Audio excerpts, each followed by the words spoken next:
It gives me great pleasure to be here. It's always a privilege for me when people invite me to share my little bit of knowledge with them. And I thank you for being here. It's good for my self-esteem.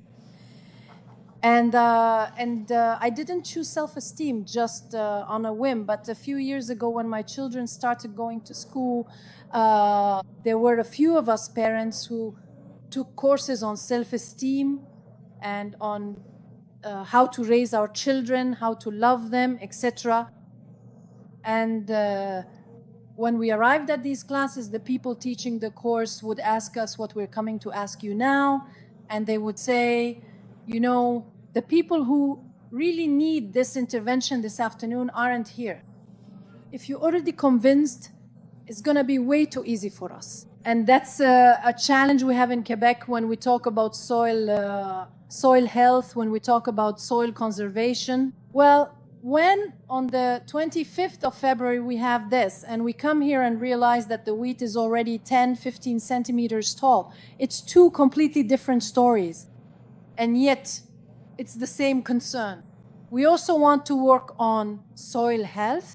So let me show you my home, and I want to point out, if you look at the photo in the middle, well, you can see that I still do my soil profiles even in winter.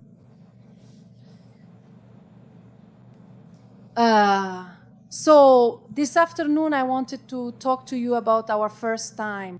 Do you remember your first time?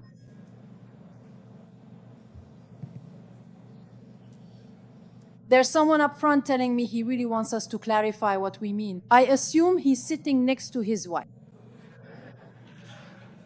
There are others who were more alone and acted all grown up. Yes, I remember my first time. So that's what I want to do this afternoon. So I wanted to tell you about my first time. And that's the theme of this afternoon with you. And I wanted to tell you about my first job. My very first job, I was 16 and I got hired at this factory. This factory makes corrugated galvanized steel pipes. And that summer, my contract was to work from 5 in the evening to 5 in the morning, making 44,000 of those pipes. Non-stop. I didn't have the whole summer to make them. I did that in one night. We would turn out 44,000. So we were it was 44,000 per week. 1 week, they gave me those little fans to make. I got a little break and we worked on that. It was an extremely dangerous machine. You had to be very careful. When I finished my summer, that was my first real life lesson. I took all the money I earned that summer and spent it in 10 minutes. I knew why I was working. I knew how. I was very good at making pipes. The whole summer went by, but I realized that if I'm not having fun, things really lose their value.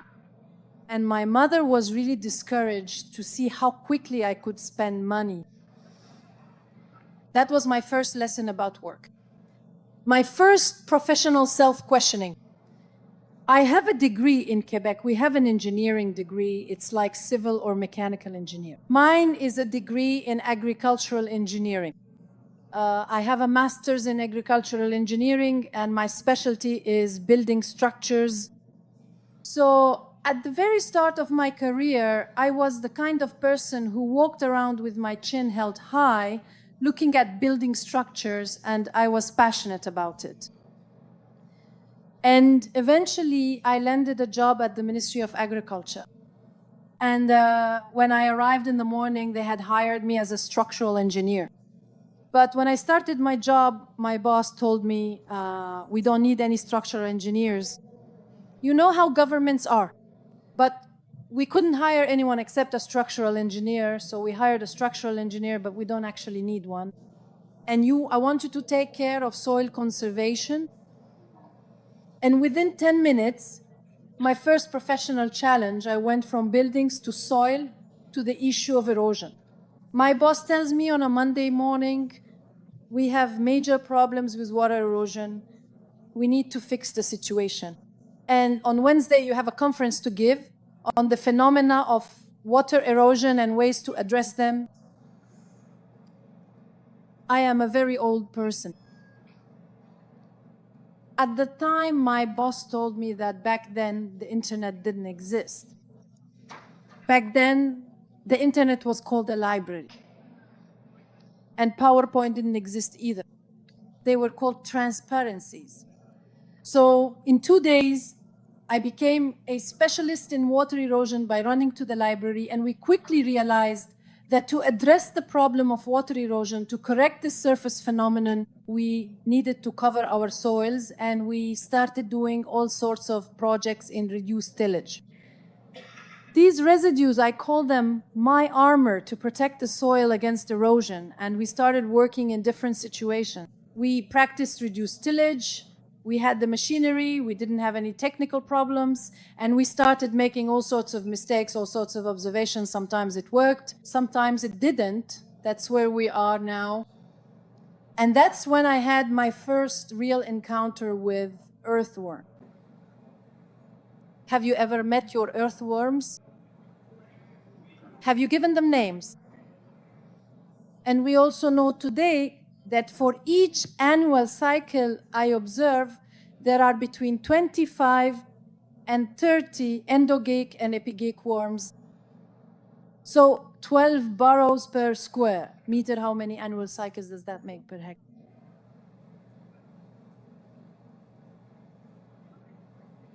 120,000. 120,000 times 25 to 30. How many worms per hectare does that make?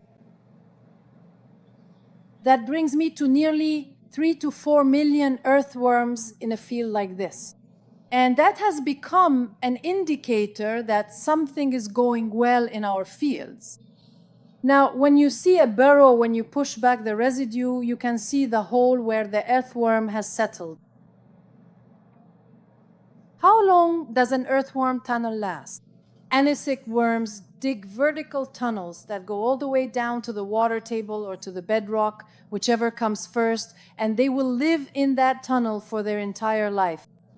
Here in Quebec, we estimate that they live 7, 8, 9 years. The warmer it is and the less snow there is in winter, the longer their survival. But how long does the tunnel remain in the soil? Well, up to 30 years. There is a researcher in the United States who counted how long a tunnel could last. He would mark them, and every year he would check the tunnel's solidity, and he stopped at 30 years. Do you know why? He died and no one took over. So we can say with certainty that these earthworm tunnels persist over time, lasting beyond their own lifespan. And suddenly, we started to realize that practicing no-till farming, think back to the age of the dinosaurs. If you will, even though technically it was easy, we had to get to know our soils. We had to understand what was happening. And here, you can clearly see the corn, you can clearly see the residues, but these residues, there's someone managing them on the surface, and you can see the earthworm casts that have formed. By June 12th, and by June 23rd, there are already no more residues left on the soil. So one of the key factors for successful no-till seeding is already having this population that is capable of managing the residues left on the soil surface. Then came my first encounter with Frederick Thomas. Do you know Frederick Thomas? Yes. Do you want us to talk about him? Because it seems to me that you might not know everything about Frederick Thomas. But actually, at my first meeting with Frederick Thomas, it turned out that it wasn't my first meeting, but my second. We'll just leave it at that.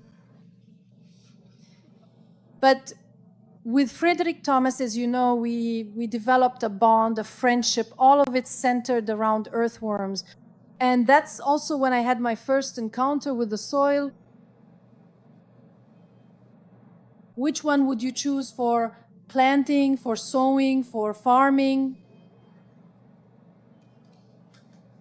The one on the left or the one on the right? Who wants the one on the right? Who wants the one on the left? Why do you want the one on the right? Because suddenly you put yourself in the shoes of a plant. You thought, if I want to grow, I need air, I need space. Here we have someone who chose the left. He's a house builder.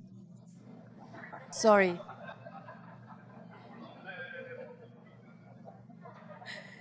So depending on what we want to do, we'll choose different characteristics. And yet, these two soil samples were taken about 50 centimeters apart from each other. And if we use traditional chemical analysis, these two soils will have exactly the same results. So we need to go further in our understanding of soils to really identify the living characteristics of our soil. And that's where the first real encounter happened. We have a living soil and a damaged soil. And when we do different simple tests there, you're familiar with the structural stability test? Yes? Who knows it? Who does it at home? Ah, I see fewer hands. And yet, it's easy to do. Here we see a soil in poor condition, and you can immediately see the difference. It's interesting to get to know your soil. Are you familiar with rainfall simulators? Yes. Have you ever seen one in action? No? Sorry. Come see me afterwards and I'll show you. But the result of the rainfall simulator is here the erosion that we collect. And in the container at the back, that's the infiltration. And you quickly realize, you can see here that the erosion, you see all the water that's eroded and in bare soil, 70 to 75% of the rainwater is lost through erosion. And the container at the back is the infiltration. And you can clearly see in this case that there is no infiltration at all. On the other hand, right next to it, there is no erosion and there is infiltration. And you can also see that the quality of the infiltration, the water is very clear. And that too is part of understanding these soils. We have a soil that only has residues, and you can see that the infiltrated water is dark. So it's not just about reducing surface erosion, we also need to improve the infiltration in our soil profile so that water can seep in, carrying soil particles with it. And that's when we start talking about soil ecology. So in a healthy soil, 95% of the soil volume will be made up of mineral matter, water, and air, which leaves 5% for organic matter. And within that 5% of organic matter, the living organisms and the total biomass of living organisms are included, and earthworms account for only 22% of that biomass. So do you remember earlier how many earthworms I had in my field? Well, those 3 to 4 million, there are 4 times their weight in microorganisms. And now we're starting to talk about the healthy soil. It's these microorganisms that are responsible for the optimal functioning of our soil. And in a handful of soil like this, I can have up to 1 billion bacteria. With 3, 4, or 5 handfuls of soil, we reach the size of the world population, but we have it right in our hand. So it's interesting work. When our soil is in very good health, if I take all that biomass, it can be equivalent to 10 animal units per hectare. Are there people here who have animals? Have you ever thought about going a whole day without feeding your animals? Has anyone ever thought about going an hour without feeding a teenager? When was the last time you fed your food chain? When do your concerns actually lead you to think about feeding that food chain? And that food chain, well, that's my army. Do you know the goals? I think we need to find a name. Do we need an agronomics?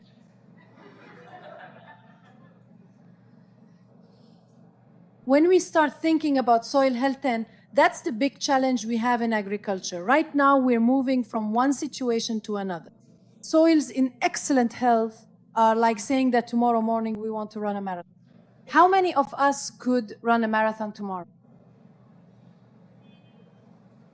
Well, Maybe him, he's sleeping. But if we train for 2 years, I guarantee you that we'll all be able to run a marathon.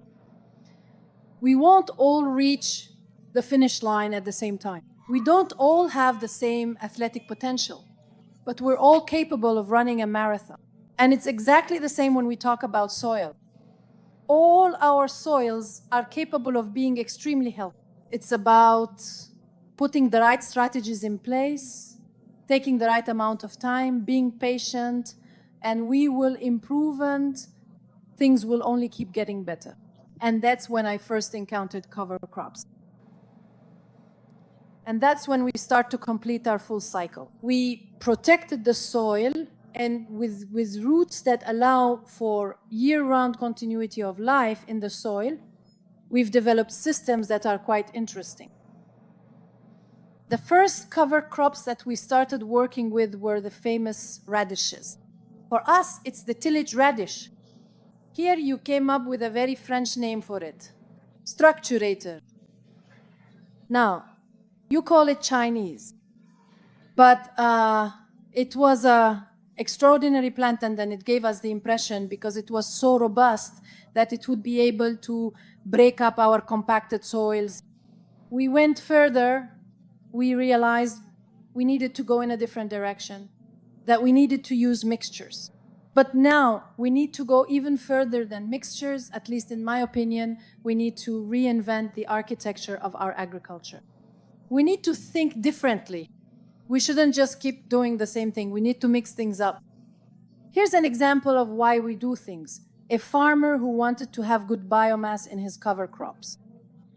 It's not there right now, but we had to run tests to determine when is the best time to sow. And we got this biomass as an intercrop in the corn. The question is, did it damage the yield? No, we didn't damage the yields, because the approach we chose was to sow in 3 rows instead of broadcasting. And quickly, we start to see these kinds of examples. Have you seen the snow we have at home right now? Normally, in January, we get a thaw, and all that snow melts. And after that, winter starts up again. So I get some significant freezes. That's a problem in our winter wheat. This producer sows flax after his canning crops. And right now, he's sowing wheat into the flax, and we can see the effect of the small windbreaks during the winter. We see the impact in the spring, and that's what it means to change the architecture. That becomes something beautiful. It wasn't before. It's still problematic for many people. And when harvest time comes, we have fields that are perfectly uniform. Winter wheat, half the field. We kept one half where we planted soybeans. We harvested the wheat, and the soybeans grew. At the time of the wheat harvest, we sowed winter rye. When the soybeans are harvested, my field is already producing roots. That's why I talk about architecture, because not so long ago, we liked to have things in rows. We like to have things neat, well organized, and now all of a sudden we mix all that together and it creates something extraordinary. It's an experiment we're conducting. It's only the 2nd year, but we already have some very interesting results. What do you see here?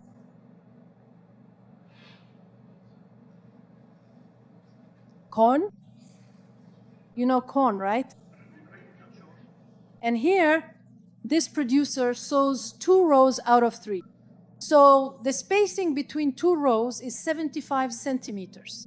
And then there's a spacing of 150 centimeters, and then another spacing. So 2 rows out of 3, he maintains the same corn population on 2 rows.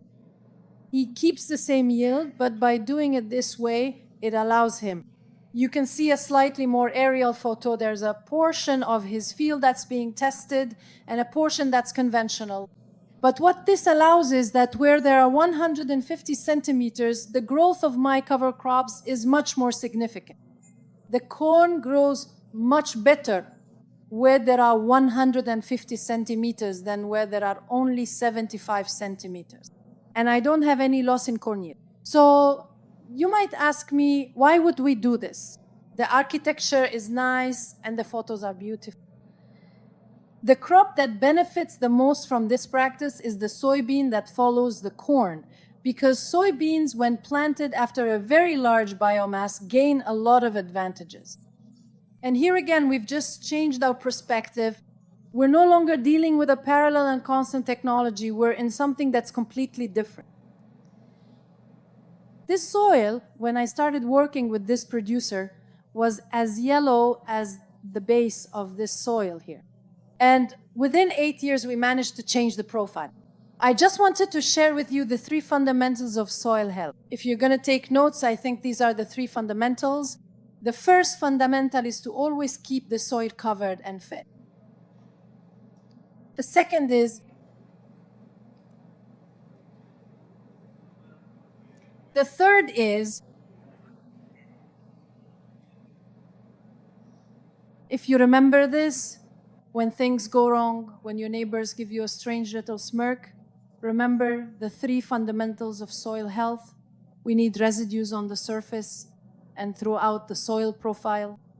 We have to reinvent our crop rotations. We have to eliminate tillage. And essential networking. Now, with all the readily available electronic platforms at our disposal, there's truly no reason not to have a dynamic and expansive network around you, whether it's with other dedicated producers, knowledgeable extension agents, or insightful researchers. There's genuinely nothing quite as interesting as that kind of active networking. It's inherently dynamic and significantly helps us move forward a great deal socially. How many seconds do I have left? 14 seconds? No, that's fine. I just want to leave you with this little thought. You have to look at things from a different angle. How many of you have gone skydiving? No one at all. That's truly rare. I think this is the very first time it's happened to me that absolutely no one has gone skydiving. Let me introduce you to my son, Frédéric. Those are his legs. Frédéric is 16 years old. He's an extraordinary boy. You would have a wonderful time meeting him. Frédéric is going to become a farmer. He studied agriculture. When he decided to study agriculture and came home saying, "Mom, I'm going to be a farmer, can you help me?" I told him, "Why don't you find yourself a girl whose father is a farmer?" I think that's the best help he could get. 2 months later, he introduces me to his girlfriend, whose father is a dairy farmer. But he has that agricultural mindset. And it's a real challenge because every time he meets a farmer, every time he talks with his father-in-law, he always says, "My mom says we should do it this way." So now I'm really deeply rooted in the agriculture reality. But around 16, he was a kid who was heading straight for, "I don't like school, I won't study, there's nothing good in life, everything is boring." And one morning he meets someone who gets him to go skydiving, and his life changed that day. And for the first time, I too doubted my abilities as a parent. Because think about it for a second. What kind of mother lets her son jump from 5,000 meters up?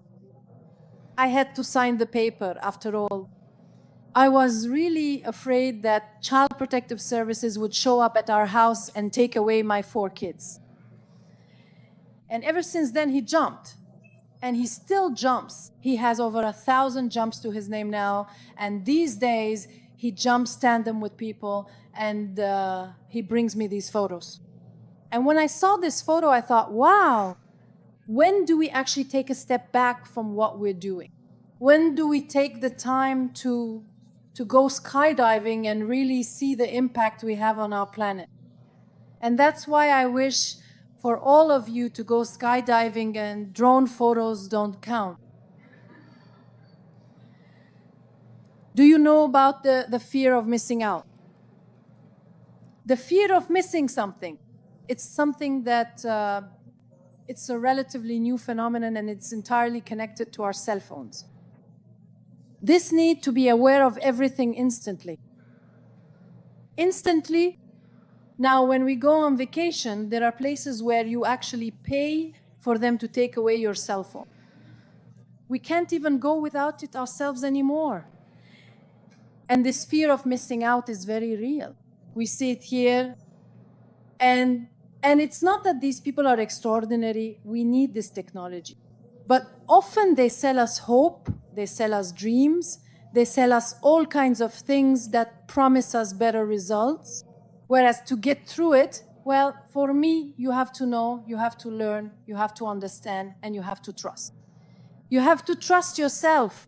When we talk, when we put soil health at the center of our concerns, well, we absolutely have to trust ourselves. It works. But don't be afraid to take your time and to keep moving forward with your approach. Thank you so very much indeed.